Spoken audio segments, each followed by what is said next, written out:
Computers going for around 300,000. So wewe uko na cases na line up? Yes. Mimi hata sasa nikiprint nini inaitwa good conduct. Yeah. Ukiona nyuma utashtuka. Enda Suva Olosholang. Welcome to Nkaulele. Today with me I have Longton Jamil, who is a human rights defender. So Bwana Longton, karibu sana Nkaulele. Nashukuru. Feel at home. Yes. Well, today be a bit different. Mumezoea Respect the Hustle is about just other hustles like a business or stuff like that, but this guy here is going to tell us kwa sababu pia hii ndo hustle yake. So let's get to know him and don't touch that dial.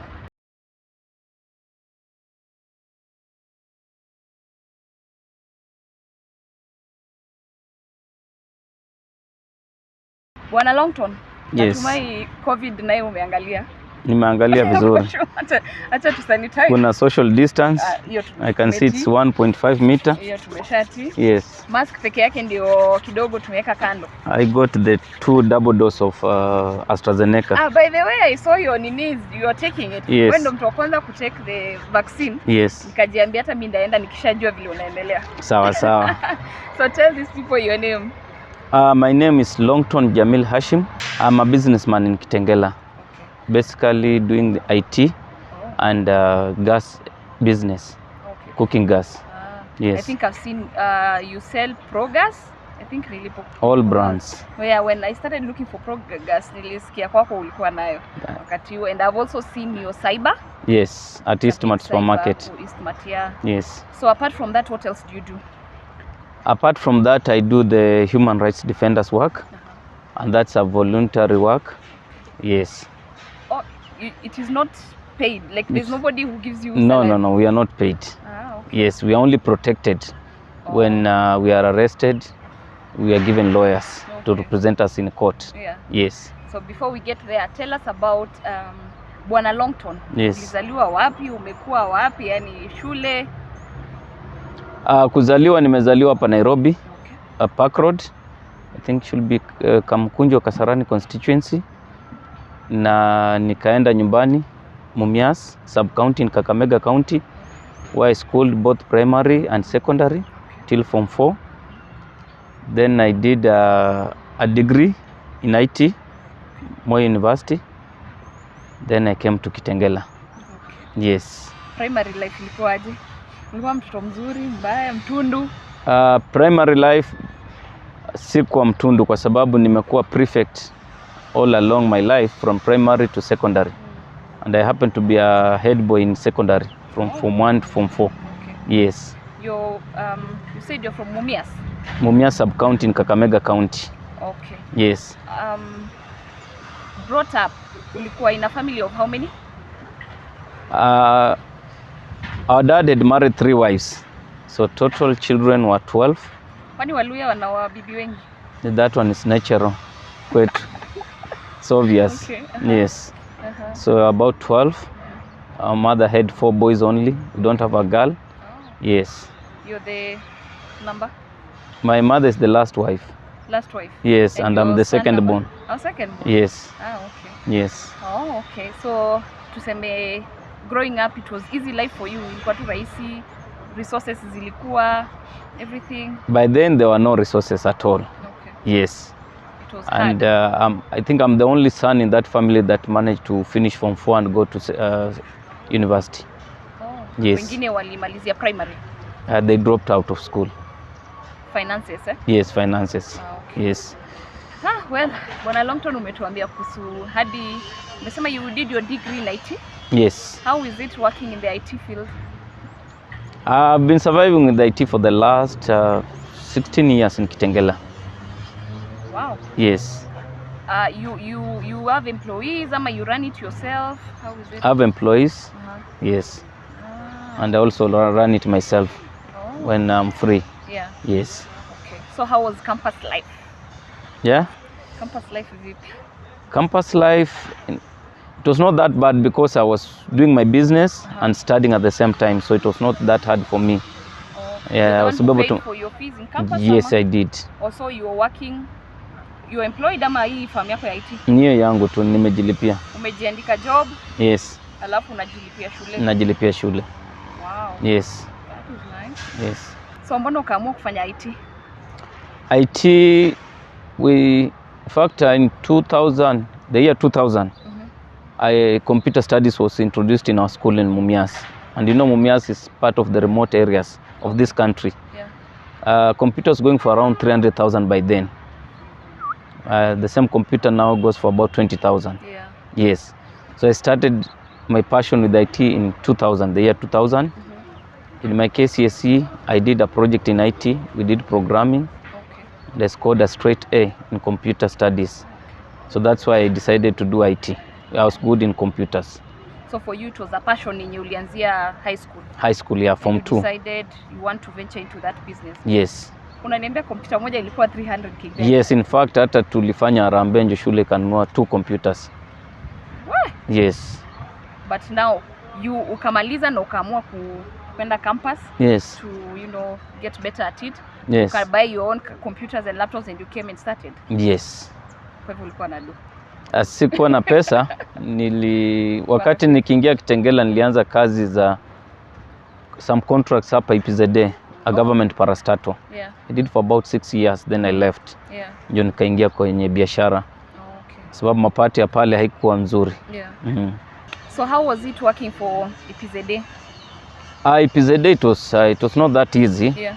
Because this is a government parastatal. Okay. And getting work in a government parastatal, you need to have a lot of connections. Yeah. Luckily, I had a relative who was working there, but we were put on contract for a very long time. That's why I decided to leave the job. We were never confirmed even after 5 years. So I said, let me leave the job and go to do my own business. Yeah. Was it paying?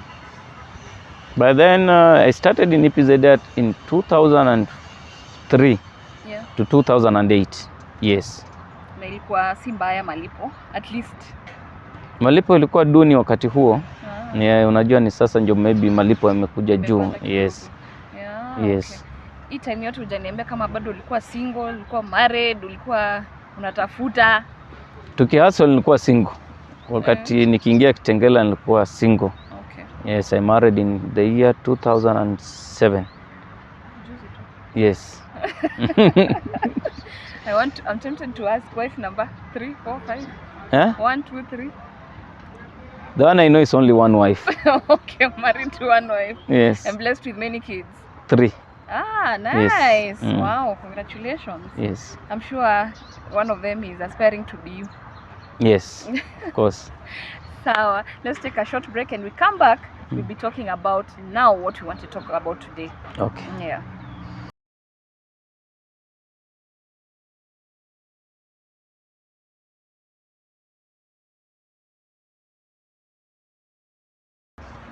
So welcome back, guys. So as I've told you, Jamil ni msee wa human rights. He's a defender. So okay, I've never personally met one of a defender or human rights. So this is the first person that I've met. Yes. I've known Jamil way back, I think around 15 years ago, mostly on Facebook. We've only met around last year. Last year. Yeah. So Bwana Jamil. Yes. Kutoka Ep05 ukamwa kufungua cyber. Yes. And then to now this other side hustle. Yes. That does not pay, like you have said, but you're doing it with a passion, because I see you every day on Facebook in the morning till evening, you're there. Yes. So what drove you, what was your drive to start being a defender? I started to start being a defender. One, I saw that there were a lot of human rights violation in Kajiado County. Okay. Before devolution and even after devolution. But most of these violations are being done by state agencies. State agencies, you can say, it's the police, the county government included. Yes. Mostly they're done by state agencies, not individuals. Yeah. The ones done by the individuals are very few. Okay. Yes, especially the gender-based violence, violence against women and children. Yeah. Yes. So, what is this one thing that you saw? Unajua lazima kuna ile kitu moja it hurt you and you decided no, you have to do this. Is there where you started now, your starting point? My starting point ilianza na UNICEF, and I was introduced to UNICEF by a local radio station in Kajiado called Sauti ya Kajiado. Okay. One Victor Juma is the one who introduced me to UNICEF. they thought me I'm better off representing the human rights defenders in Kajiado County. So that's where I started. Okay. Then from that, I went for training with the Kenya National Commission of Human Rights. Okay. I got certificates, and I'm now able to practice as a human rights defender. Okay. Yes. Wow. You've done this for how long? For a span of how many years now? Basically, I was doing it alone, but for the last 5 years, it's now in the public domain. Everybody knows. Yeah. I have even documentations to show that I'm a human rights defender accredited by the Kenya National Commission of Human Rights. Okay. Yes. So you've spoken about a lot of violations. Yes. Let's start with this, the common one that I know of, the violence against women. Yes, yes. It's one of the things that you fight for. Yes. How is it actually fighting for the rights of a woman being a man? In fact, that's my field. Oh, okay. I fight for the rights of women and children, not men necessarily, because to me they are the violators of the rights. Yeah. Yes. And okay, the women are it's under very rare situations that you find a man has been his rights has been violated by a woman. Yeah. Or a child. Oh, yeah. It's the opposite most of the time. Yeah. Yes. And how is it, just fighting for those rights? Is it, do you see any positive as you continue fighting? Yeah, some have stopped, but the problem we have is the judiciary. It takes a long time to handle such cases. Yeah. Yes. I know violations kama hiyo GBV, kuna sexual offenses, kuna assault, as such like things. So you'll find that one court case can go about for 4 years or 5 years in Kajiado County. Wow. So getting justice takes long. Yeah. That's the only problem we have. Yeah. But actually we follow cases. People are arrested, they're taken to court. But once in court, you'll have to go for about 5 years so that the person can get some justice. Yeah. Yes. So fighting for the rights, I'm still on the women issue and children. Yes. Fighting for these rights. Yes. Has it brought you in loggerheads with some people? Kuna watu wamekuchukia juu ya job unafanya? Lazima kuna watu watakuchukia kwa sababu utapata kama hizi violation, dhuluma dhidi ya wanawake mingi zinafanywa na bwana zao. Yeah. Na ukifuatilia utapata yule bwana anashikwa anapelekwa kotini. Yeah. Na sometimes yule bwana obvious atakuchukia. Yeah. Na baadaye pia utapata yule bibi ambaye alidhulumiwa, yeah, umefuata haki zake, bwana amfikishwa kotini. Yule bibi naye pia atakuja kugeuke aweze kutoa ile kesi kwa sababu ya ile mapenzi yake na bwana yake. Sasa wewe ndio unabaki kuwa mbaya mwishowe. Yeah. Yeah, si mara ya kwanza, ya pili, ya tatu, yeah, tumejipata katika ile hali. Wow. Yes. And still no pay. No pay. But you wake up every day in the morning, yes, you go and fight for these people. Yes. At the end of the day, you don't know if you're making friends or enemies, but you do your job. I think I've made a lot of friends than enemies. Enemies are there, but very few. That is nice. Yes. Because your field si rahisi. Yes. I don't think it's easy because kila mtu wenyewe anamkanga na tofauti. Leo nina kesi, kesho sina, sababu vile umesema. Yes. Bwana na bibi huwezi ingililia katikati yao. Sometimes, yes, it's really hard. Yes. Let's go to children. Kumekuwa na cases mingi sana za early marriages. Yes. There is FGM. FGM. A lot of it. Yes. You're still fighting for those as well. You are fighting for those, yeah, but ziko na challenge kwa sababu the local community, the Maasai community, yeah, ni kama haitaki. Wanaona hiyo ni haki, lazima msichana, yeah, afanyiwe ukeketaji. Yeah. Lakini naye pia serikali hairuhusu na pia ni kinyume ya sheria. Sasa lazima pia tujaribu kuwatetea na pia ukiongezea zile early marriages. Sababu huku napata msichana wa miaka 10, 11, 12 anaozeshwa kwa mtu mzee, mtu ambaye anaweza kumuita babu. Yeah. So vitu kama hiyo ndio tunajaribu kuzuia. So utajipata tu unagongana na the local community kwa sababu, yeah, hawa hawataki. Yeah. Yes. It reminds me when I was in primary school. Yes. Nimesoma, unajua ya IC primary. Yes. Unajua ni center ya early marriages. Yes. So ilikuwa, you see, I don't know if you've heard of Mrs. Priscilla Nangurai. Yes. Yeah, she's the one who fights for the rights of the children, especially hapo AIC. Yes. So nakumbuka even you at assembly, kuna kesi labda alishika mtoto akamrudisha shule kwa sababu ya FGM or maybe sana early marriage. Early marriages. Unapata mzee ameingia na mko assembly, amekuja na hasira kuja kuchapa mwalimu. Kwa nini umetoa mtoto? Bibi yangu. Nimemtoa kwa ndoa. Unapata ni mtoto maybe ako class 4. Yes. You know, it was really sad and I don't know. Unaona kama ni kitu itaisha Kajiado kweli? Kajiado ingeisha, lakini sasa unapata kuna zingine tunafuatilia kama early marriages. Na unapata kama ule mtoto alioleka kwa mtu ambaye anajiweza kifedha. Sasa hizi kesi ukifuatilia unapata the state agencies wa police wanakuwa compromised. So this such a case hata unapata and the local administration, maybe the chiefs wanakuwa compromised. So early marriages mingi sana zinafanyika na watu wenye wanakuwa compromised. The first ones ni village elders, the chiefs na assistant chiefs as you go up. Sasa unapata kesi kama zile haziwezi zikahatia ikachukuliwa. So inapotelea tu mahali. Inapotelea mahali hapo katikati mpaka wewe mwenyewe unafika mahali unachoka kuzifuatilia. Wow. Hiyo kazi yako yenyewe inataka mtu ako na, you need that heart and that strength. Yes. It is very, very hard. So being a human rights defender, an IT person and a family man, how do you juggle this? I have time for everything. Okay. Yes. Once I'm in the house, it's strictly ni nyumbani. Yeah. But in case of any emergency ama kuna violation hata ikikuwa saa ngapi usiku, ni kama bibi amezoea. Mimi hata ukinipigia saa 8 usiku ama saa 10, mimi nitatoka na niende nishughulikie. Yes. Wow, but ni hard. Ni ngumu.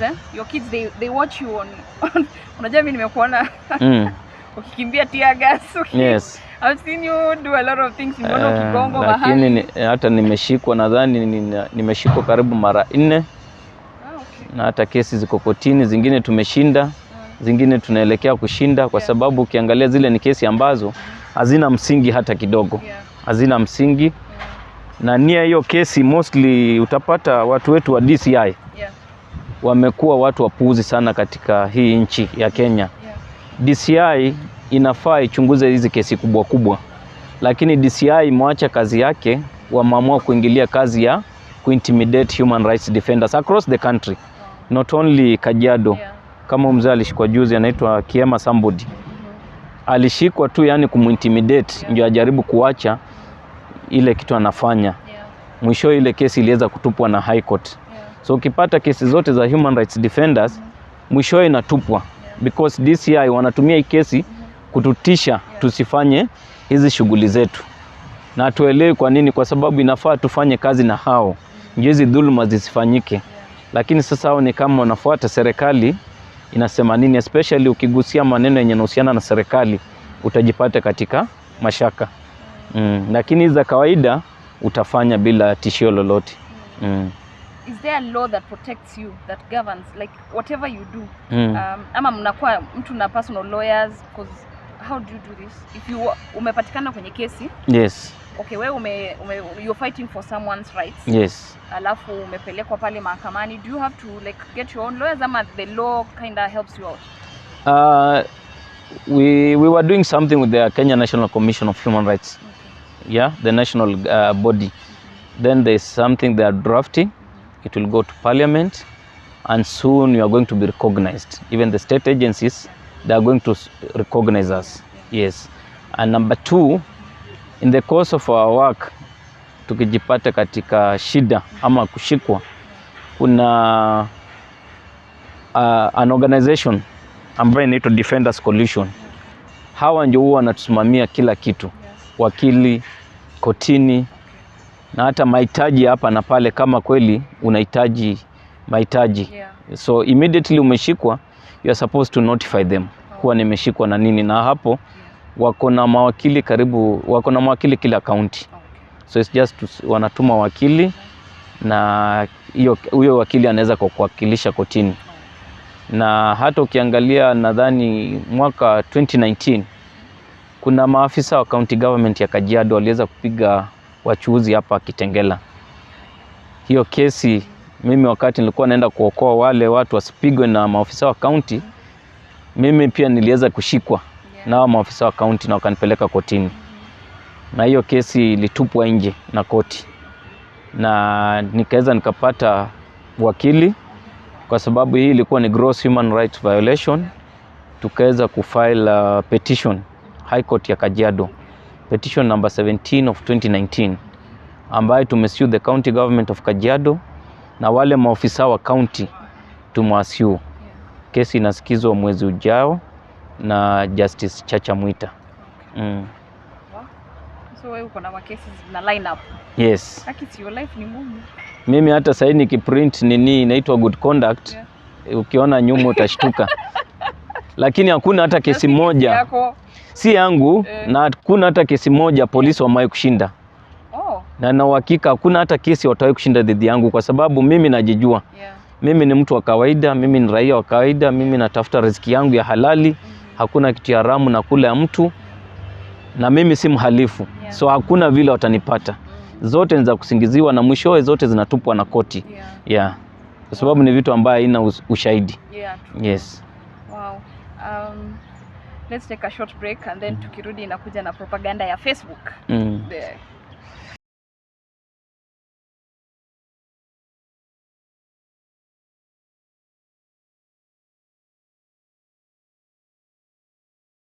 Bala. Kwenye kitabu uso kidogo. And I've seen a lot of positive and a lot of negative kind of. Yes. You wake up in the morning, sometimes you blog. I've seen you blog about daily activities that you go through. Yes. I've seen you actually generally not just one particular place. Yes. But alafu hapo sasa chini ukiingia kwa comments, maneno inaanza. Ambia Longton arudi juu wapi? Ambia Longton anyamaza. Ambia Longton nini alafu na ule Longton, yeah, this is true, I support, I what. Yes. How do you block this negative energy? How do you just make it? Tatizo ambayo iko ni vijana wetu wengi hao hajui kutumia social media. Hao kwao social media ni kama ya kutusi watu. Hata utaona huku wanatusi viongozi sana. Inatumika Kenya mzima, utapata siku hizi mtu ataamka hata atukane president wa nchi, atukane deputy president, akuja atukane governor na nini. Sasa vijana wengi utapata hawana nidhamu na hawajui kutumia ile social media. Lakini social media inafaa tuitumie kama sisi tunaitumia kwa ajili ya kazi zetu za human rights. Tuweze kueleza watu kuwa dhulma imefanyika mahali fulani ama hii kitu inafanyika mahali fulani. Ndio watu waweze kupata kujua hii dhulma inafanyika. Na mingi unaona tukiweka kwa kwenye social media action inafanyika. Because utapata watu wengi sana wameona na wamejua kuna kitu fulani na imefanyika.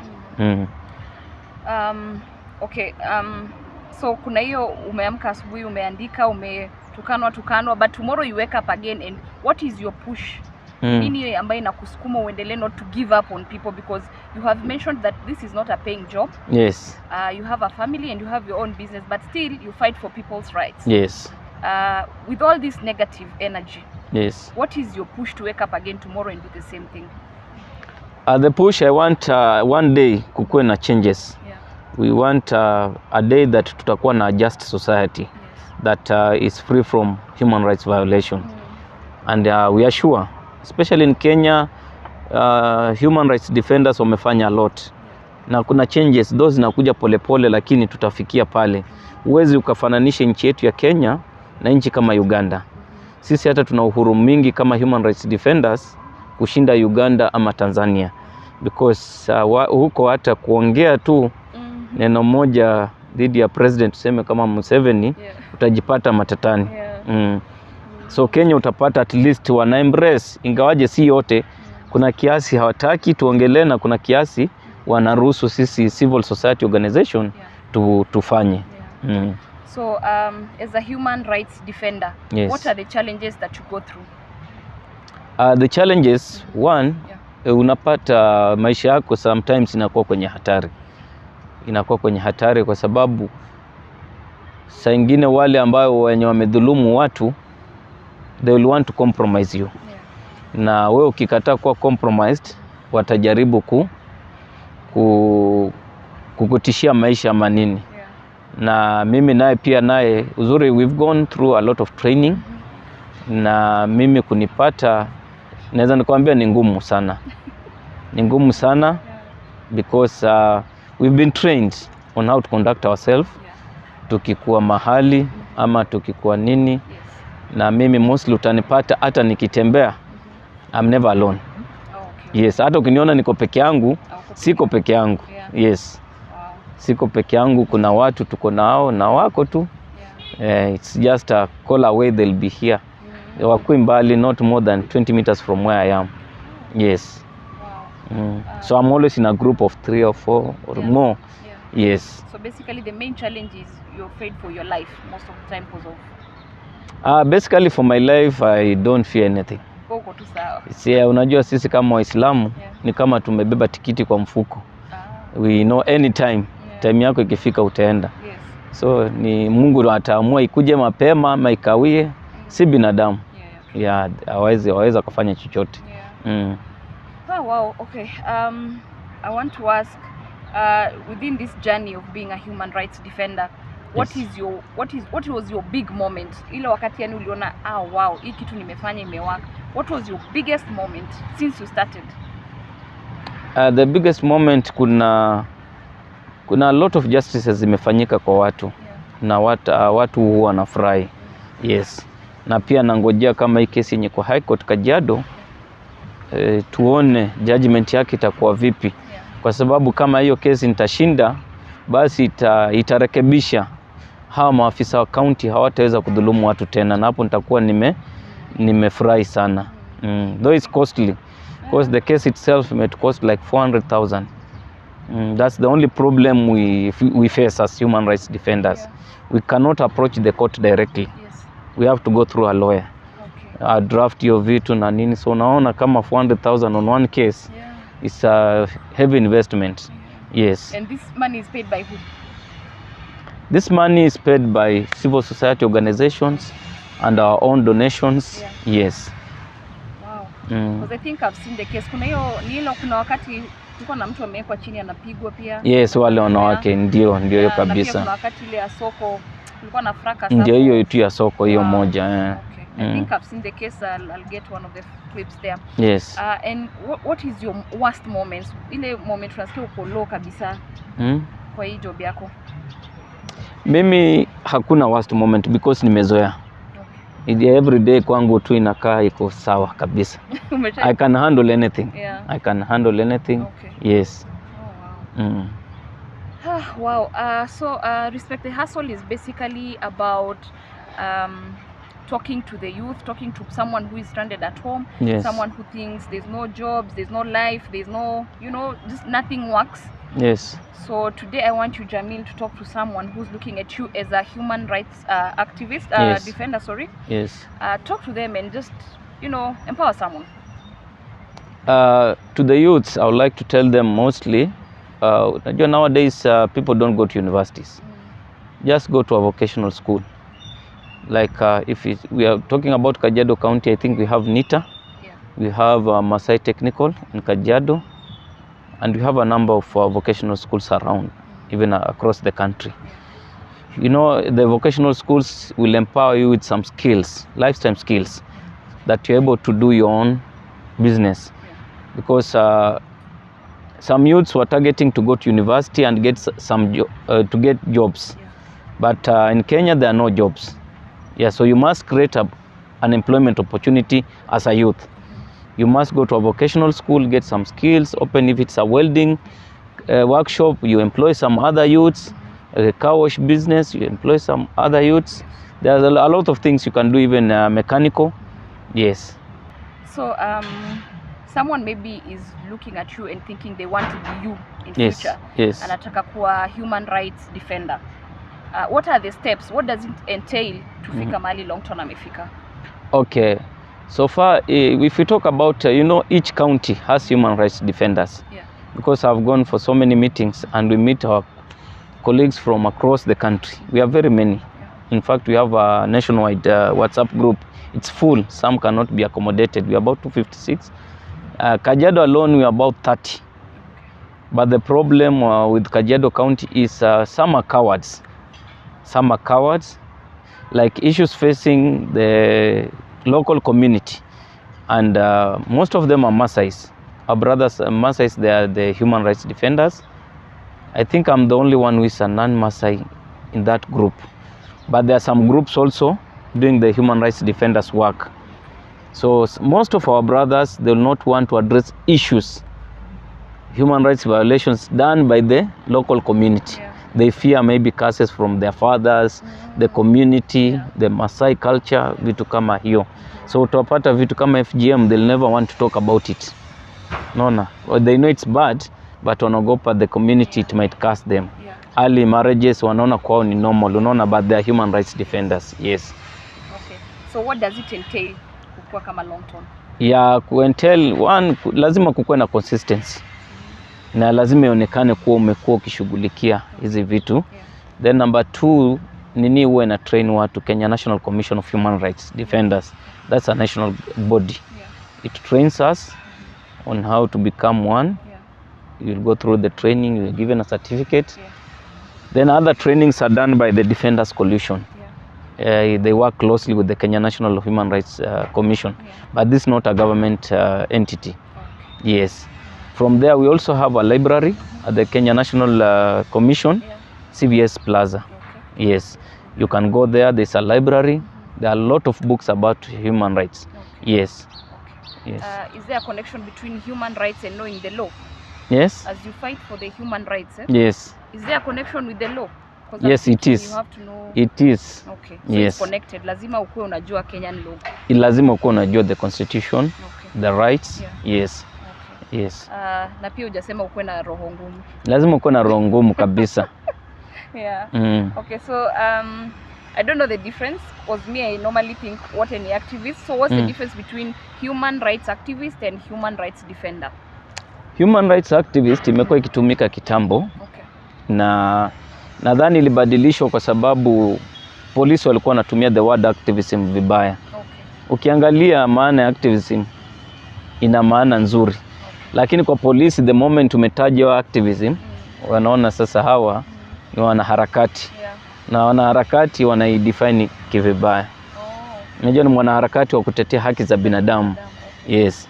Na hao wanaona ni mwanaharakati wa kupigana na hao mapolisi na nini. Sasa ndio ikabadilishwa, ikaonesha kuwa defender ndio inaingia vizuri. You know, we are actually defending the constitution.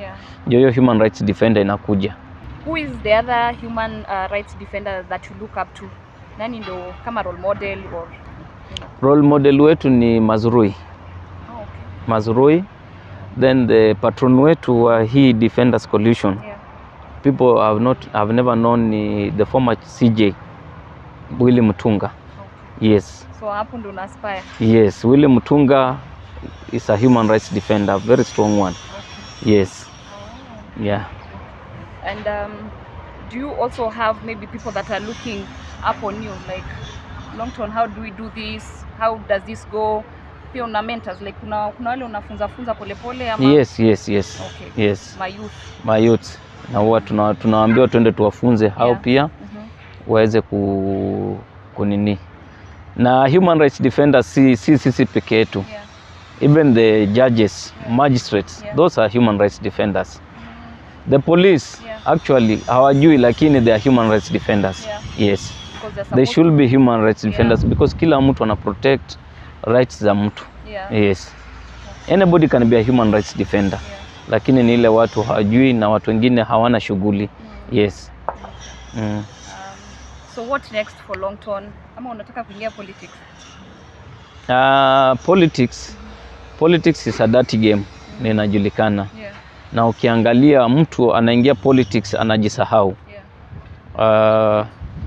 Kama tunaona watu wengi wa media waliweza kuingia kwa siasa. Kama ndugu yetu pia alikuwa human rights defenders, alikuwa anaitwa Jichopevu Muhammad Ali. Muhammad Ali wakati alikuwa kwa media alikuwa sana na fight for the rights of people na ana expose the ills in the society. Lakini wakati ameingia siasa, it's now the opposite. Yes, kabisa yale maneno yote alikuwa amewacha. So unaona immediately umeingia kwa siasa, wewe ni kama utashikana na wale wenye wanadhulumu watu. Kwa sababu unaona kama yeye is an MP. Na tukiangalia kama bei ya maisha, gharama maisha imezidi kuwa juu. Kama gas waliweza kupitisha 16% juzi, unapata kama kegas yenye ulikuwa unanunua 2100, sasa ni 2750. Unaona sasa kuna karibu shilingi 650 wameweza kutupitishia wabunge wote, kutupitishia katika gharama ya maisha. petroli ilikuwa chini ya shilingi 100, sasa ni 127. So unaona ni hawa wabunge ndio wanapitisha hii vitu. Na wanapitisha kwa sababu ya maslahi yao. Na wengi wao wamejisahau kuwa jina yao ilitengenezwa na kukuwa Human Rights Defenders. Walikuwa wanapigania haki za watu wakiwa wananchi. Sasa wamekuwa waheshimiwa, ni wachache utapata wanapigania haki za watu, wachache sana. Wengi wanaenda wanaangalia pale maslahi yao. Na kwa sababu hawa politicians inafaa tuwachague kwenda kutuwakilisha sisi. Lakini immediately tumewachagua, badala ya kutuwakilisha sisi, hawa wanaenda kujiwakilisha hao, familia yao na tumbo yao peke yao. Wananchi wanasaulika. So inakuwa it's a reverse process ambaye wewe pia ukiingia huko utakuwa umeshikana na watu wenye wanadhulumu wengine. Utasahau hii shughuli. So basically sina kwa akili yangu kabisa mambo ya siasa. Sina. Lakini ni haki yangu. Ni haki yangu, nitamsupport yule mwenye mimi nimependa. Na pengine naona kuwa anaweza kaleta mabadiliko. Hiyo ni haki yangu kikatiba. Lakini wengi wamekuwa waongo. Na nadhani hiyo career kuwa politician ni lazima ukuwe na PhD ya uongo ama degree. Kwa sababu hakuna mtu atasimama na ile kauli yake yenye alitoka naye, nitafanya hii, nitafanya hii. Miaka 5 inaisha hafanyi, tena narudi kwa wananchi anawaambia nilifikia hapa na mkiniruhusu niendelee, nitaendelea nifike mahali fulani, na tena akikuja ni ile. Na unapata Kenya yetu ya sasa ina tatizo kwa siasa. Tumeangalia vizuri tu for the last 10 years maisha imekuwa ngumu sana. Hata afadhali mzee Kibaki wakati alikuwa tuliona maendeleo kadhaa. Lakini for the last miaka 10 iliyopita tumekuwa na maisha magumu katika nchi ya Kenya. Na wale the youth majority voters ambayo maisha yao yanazidi kuwa ngumu kila siku, kazi zenye waliahidiwa hawajapata. Yule aliyoahidi kazi tena ndio anakuja anaomba kura. Ni mabadiliko tu anafanya kidogo ya chama. Lakini mtu ni yule hajajibadilisha.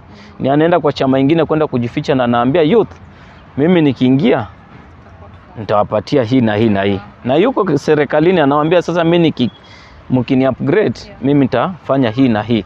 Na unashangaa kwa nini hajafanya na yuko. Anakuambia atafanya pengine akipewa kiti ya juu zaidi. So tumezoea kudanganywa na ni miaka mingi, na sijui ni lini Wakenya wataamuka. Naone kuwa hao politicians wanatudanganya sana. Bwana Longton, say something to the youth as we wind up. Youth wa Kenya, waongeleshe kidogo, waamke, wachangamke. Life is very hard saizi. COVID ndio inatugonga. Ndio hizo cost of living imekuwa tu on another level. Every day nowadays is about kidnappings. But they speaking of kidnapping, imekuwa tu rampant like everywhere. Sasa ukiangalia watoto wamekidnapiwa nini, maisha yani, and you see the people that are doing these crimes, see it in watu 40 50 years, ni hao my youth ambao still ndo tunaenda kuvote next time. Tutavotea to the same people. Maisha bado si eti it will be easy, just ambia hao my youth something. Youth, unajua shida kubwa Kenya ni lack of employment. Na ndio nimekuambia itabidi watafute mbinu ya kujitafutia kazi, ama they need to create employment. Na ukiangalia mostly hata ukienda kwa makampuni, let's take kama Kajiado County hizi za flower farm, hutapata youth anafanya pale kazi. Mayouth wetu wamekuwa wavivu, hawataki kazi ngumu. Utapata watu wa I think 38 onwards na watu wana familia. Kwa sababu ukienda hapo Korompoi utapata wengi wanaishi pale si youth. Kimalat si youth. Na youth yeye ukimwambia kazi ndio hii ni 10,000 ama 15 hataki. Yeye anataka kazi ya 50,000 kwenda juu. Na hizo kazi pengine zinapatikana kwa county governments ama kwa national government. Ni ngumu upate kwa private sector hiyo mshahara. Na ukipata kwa private sector nayo lazima ukuwe umesoma. Maybe a degree. Because a diploma itakupatia kitu 30,000. A degree ndio maybe 50,000 plus. Lakini sasa hao inafaa wakuwe pia wana create employment, kwa sababu serikali haiwezi. Imefika wakati ambaye wage bill iko juu sana, hata kuandika watu ni ngumu. Na wazee bado wako kwa serikalini na wanazidi kuandikwa. So nafasi ya youth haitakuwa created. Na pia ningependa kuomba youth wetu, kwa sababu hata kama hakuna pesa, si ati ndio uingie kwa uhalifu ili uweze kupata pesa ya haraka. Kwa sababu ile kuingia kwa uhalifu, moja, unaweza kauliwa na polisi. Pili, ndio wengi najua huwa wanafurahi kwa sababu wakishikwa wanapelekwa rumande ama wanapelekwa prison. More than 90% wenye wameshikwa wana kesi ni youth. So all the crimes ziko committed by the youth. Na hao wengi wao utapata wanafurahia kwa sababu kule moja, yule ambaye amehukumiwa atakuwa anafanya kazi, atakuwa anatoka anaenda anafanya kazi, maybe kufyeka nyasi kwa ofisi za serikali, ama wafanye project kama farming, lakini hiyo farming wanafanya chakula ikiuzwa ama furniture yote inaenda kwa serikali, hakuna kitu wanapata. So wale wanapata mahali pa kulala bure na mahali pa kukula bure. So unapata mtu atakikaa mwaka mmoja huko, hakuna mtu atamuitisha hata shilingi. Na kwa mgonjwa ni serikali itampeleka kwa hospitali. So ni expensive pia kwa serikali. Na pia ni makosa yao kwa sababu wamekosa kuja na mbinu za kupatia hawa youth wetu kazi. Kwa sababu unapata huko sasa akishahukumiwa anafunzwa kazi. Akiwa prison anafunzwa kazi ya mbao, anafunzwa kazi ya kutengeneza gari, anapewa skills. Na unashangaa hizi skills kwa nini hakupewa akiwa nje? Kama mbunge wao anapewa hizi pesa za youth. County governments iko na pesa hizi za youth. Mbona hizi skills youth asipewe akiwa nje? Wanangoja aende prison ndio apewe hizo skills. Ndio akitoka ajaribu kutafuta kazi aweze na unaona tena shida, ndio umepewa skills, lakini ukitoka serikali haifuatilii kuona kuwa ile skills inatumika mahali fulani. Akishatoka wamekuachilia vile. Lakini ingekuwa kuna mbinu ambayo wakitoka kule wanapelekwa mahali fulani, wanapewa makazi, hata kama ni private sector, the government talks to the area leaders representing the national government, wanaongea na private sectors. Huyu mtu amereform, ametoka prison, apewe hii kazi anaweza. Makampuni ni mingi lakini hakuna mtu anayefuatilia kumake sure kuwa huyu youth ametoka amekuwa reformed na amepata shughuli ya kutafuta pesa. And it's easy because ukiemploy watano wametoka prison kwa sababu tayari wako na ile free knowledge. Unajua in a few years, in like even 5 or so years, hata wataanza kuemploy watu. So you have said you are not paid. So what if I want to do it as a career? Kuna wale ambao wanaifanya as a career that are being paid? Kuna wale ambao wanafanya kama career, na most of them utapata wameregister a civil society organization because human rights falls under civil society, CSOs. So wameregister vitu kama zile CSOs na they're able to get funding from mostly abroad, not locally. Utapata kuna countries like Germany, Sweden, France, America. Those are people that would like to support human rights defenders in their work. So utapata wanasupportiwa, and most of them basically mahali kama Mombasa ziko mingi sana. In coast there are so many, like Muhuri may employ a lot of people. Now you must be a human rights defender. Kuna Muslim sisters. There are so many organizations that are doing human rights in Mombasa, hata kushinda anywhere. Kajiado kama kuna moja iko Kajiado West ya women, Nasaru Women Group, you'll find that wanafanya boreholes, they are giving back to the community because of the proposals. So that is how at least they get pay, and then now it's a whole organization that has staff mpaka mtu kupika chai na nini. So utapata kazi pale, na kazi kama zile mostly wana insist you must be a human rights defender before you even apply. Then number 2, if you have some knowledge in law inakuwa na added advantage, and that's what I'm intending to do in the maybe next year. I'll want to do law. For the next 4 years I want to do law and be able to represent people in court. Wow, that is a good step. So until next time, this is Nkaulele TV.